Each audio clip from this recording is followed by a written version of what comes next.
and this was the young widow and teenage son of a young man, non-smoker, who died at 39.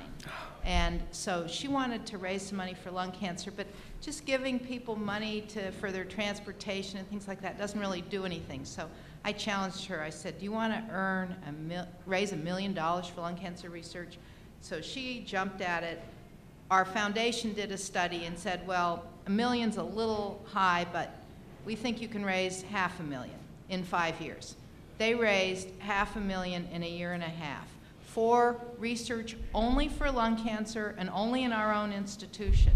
And the first grant was actually given out, because it's matched by institutional funds, just a $25,000 total grant. And because people want to hear the results of where their money went. But we're going to move on to the next phase of getting towards $1 million, and that will now be rolled into our major cancer capital campaign and so forth. But if you have the right partner in your patients' families, right, you can really do something. You can do it.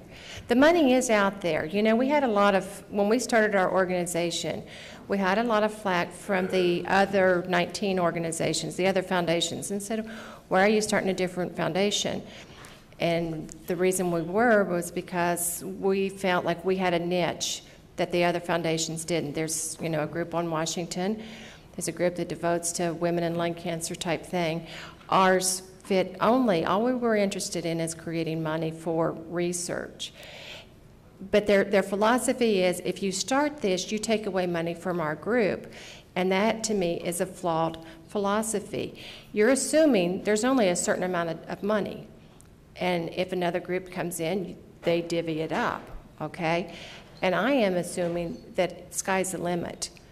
We know the money's out there. Breast people have been able to do it. The AIDS people have been able to do it. The AIDS people raise, this is through government funding, $24.1 billion a year, okay? And their army was less than 100,000. Now, 75% of that is domestic. It's been in the U.S. Okay, the other 25% is global.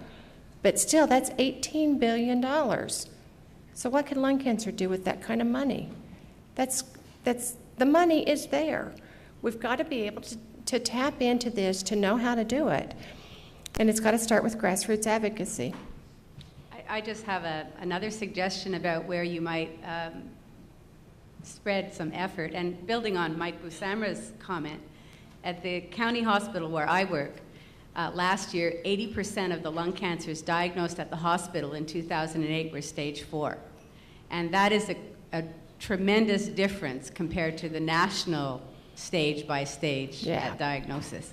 And part of the problem is that a lot of my patients are uninsured or underinsured or illegal. 42% of the population of this Southern California city where I live is Hispanic.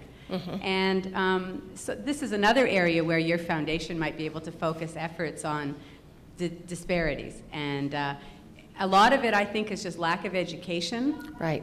What are the warning signs? Although often, as you know, there are no warning signs.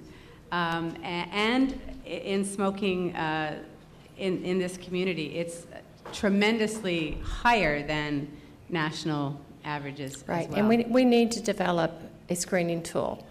There needs to be some sort of biomarker that can be done when patients are at their general practitioners and see if they've got a biomarker for lung cancer. It all takes research money. Any other comments or questions? Thank you all very much.